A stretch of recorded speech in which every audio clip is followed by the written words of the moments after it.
उत्तर प्रदेश विधानसभा में बजट सत्र में प्रश्नोत्तर काल के दौरान गजब की चर्चा देखने को मिली। समाजवादी पार्टी की विधायक रागिनी सोनकर ने अर्थव्यवस्था से लेकर आयकर तक के विषय पर अहम सवाल उठाए। इस पर सीएम योगी आदित्यनाथ ने भी संतुलित और सधे तरीके से सभी आरोपों का जवाब दिया। सपा विधायक रागिनी सोनकर ने कहा कि आपके आंकड़े बताते हैं कि पूरे देश में 60 करोड़ लोग हैं जो राशन पर आश्रित हो चुके हैं। प्रति वर्ष 6 करोड़ लोग गरीबी रेखा के नीचे जा रहे हैं। मध्यम वर्ग की बात करें तो आरबीआई के आंकड़ों के अनुसार 2010-11 में मध्यम वर्ग की आमदनी जीएसडीपी का 25% हुआ करती थी। आज इस समय 5.1% आकर रह गई है। महिलाओं की बात करें तो नियमित वेतनभोगी 22% थी, आज 16% तक आ गई हैं। कहीं न कहीं 1 ट्रिलियन इकोनॉमी के जुमले का शिकार पूरे प्रदेश का गरीब नौजवान, महिलाएं और मध्यम वर्ग हो रहा है। मेरा सवाल है कि प्रदेश 1 ट्रिलियन इकोनॉमी कब तक बनेगा और साथ ही साथ वो कौन से विभाग हैं जो सबसे ज़्यादा और सबसे कम कंट्रीब्यूट कर रहे हैं, उनके कंट्रीब्यूशन को किस तरह से बढ़ाया जाएगा। जो जवाब आया है उसमें विभागों के नाम तो हैं, लेकिन कंट्रीब्यूशन की डिटेल नहीं दी गई है।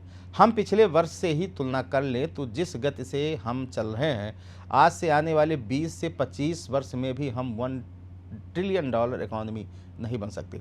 हमें 20% की ग्रोथ रेट की ज़रूरत है और हमारा ग्रोथ रेट 10% तक पहुंच पाया है। प्रश्न ये है कि जो गरीबी रेखा के नीचे जी रहे लोगों को ऊपर उठाने के लिए क्या कोई नीति है? मध्यम वर्ग की पॉकेट वापस भरने के लिए क्या कोई नीति है? महिलाओं को वापस नौकरी पर लाने के लिए क्या कोई योजना है? योगी आदित्यनाथ ने जवाब देते हुए कहा कि जो प्रश्न किया है वो महत्वपूर्ण है, लेकिन माननीय सदस्य खुद तैयार करके प्रश्न नहीं लाई हैं। उनको पता होना चाहिए कि उत्तर प्रदेश ने $1 ट्रिलियन की इकोनॉमी का लक्ष्य रखा है और भारत 3 नहीं 5 ट्रिलियन की इकोनॉमी बनने की दिशा में अग्रसर हुआ है। आपकी पीड़ा को मैं समझ सकता हूं, क्योंकि आपके जो नेता बोलते हैं कि भारत कभी विकसित देश नहीं बन सकता, आप तो उनका ही अनुसरण करेंगी। यूपी $1 ट्रिलियन की इकोनॉमी नहीं बन सकता, ये वक्तव्य आपकी पार्टी की मंशा के अनुरूप उपयुक्त ही है। भारत आज दुनिया की 5वीं बड़ी अर्थव्यवस्था बन चुका है। 2027 में भारत $5 ट्रिलियन की इकोनॉमी बनेगा, इसमें कोई शक की बात नहीं है। कुछ लोगों को इसमें अच्छा नहीं लग रहा है, क्योंकि जिनका अपना पर्सनल एजेंडा होता है वह देश के विकास को अच्छा नहीं मानेंगे। उत्तर प्रदेश ने $1 ट्रिलियन इकोनॉमी बनने की दिशा में 2022 से एक व्यवस्थित कार्य योजना पर काम शुरू किया है। इसके अनुसार सरकार ने अपने कार्यक्रम को 10 सेक्टर में आगे बढ़ाया है। हर सेक्टर में कोई न कोई अपर मुख्य सचिव और प्रमुख सचिव का अधिकारी नियमित मॉनिटरिंग करता है। मासिक रूप से मंत्री द्वारा उसकी समीक्षा की जाती है। उसके कुछ पैरामीटर तय किए गए हैं। साथ ही सीएम डैशबोर्ड के माध्यम से हर महीने समीक्षा, और मैं खुद हर 3 महीने पर इसकी समीक्षा करता हूं। पिछले 3 वर्ष के अंदर हमने जो टारगेट तय किए थे उसे हमने सफलता से हासिल किया है। उसी का परिणाम है कि जब हमारी सरकार आई थी तब 12 लाख करोड़ की यूपी की इकॉनमी थी। इस वित्तीय वर्ष में वह 27.5 लाख करोड़ की इकॉनमी बनकर उभरेगी। यह उन परिस्थितियों में हो रहा है जब पूरी दुनिया वैश्विक महामारी कोरोना से गुजरी थी। मेरा मानना है यूपी में आज अच्छी ग्रोथ रेट है। योगी ने कहा कि हम जो 10 सेक्टर बनाए हैं उस सेक्टर में अवस्थापना और औद्योगिक विकास का एक सेक्टर भी है।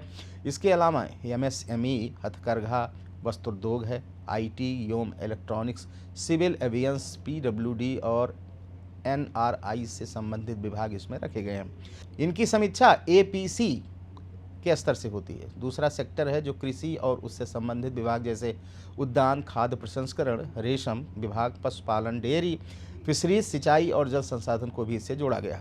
तीसरा सेक्टर सामाजिक सुरक्षा से जुड़ा है, जिसमें समाज कल्याण और सोशल सेक्टर वाले विभागों को जोड़ा गया है। चौथा सेक्टर नगरीय विकास से जुड़ा है, जिसमें आवास एवं शहरी विकास, रोजगार, वन पर्यावरण वाले विभागों को इस सेक्टर के साथ जोड़ा गया है। पांचवा सेक्टर ग्राम विकास से संबंधित विभागों को जोड़ा गया है। छठा सेक्टर राजस्व से जुड़े विभाग में है। सातवां सेक्टर शिक्षा का है, इसमें स्पोर्ट्स को भी जोड़ा है। आठवां सेक्टर विधि से संबंधित है। नवां चिकित्सा, स्वास्थ्य, मेडिकल एजुकेशन आदि विभाग से है और 10वें सेक्टर में टूरिज्म से संबंधित विभाग सम्मिलित किए गए हैं। योगी ने कहा कि अकेले महाकुंभ का आयोजन यूपी की इकोनॉमी में 3 लाख करोड़ की ग्रोथ रेट बढ़ाने वाला है।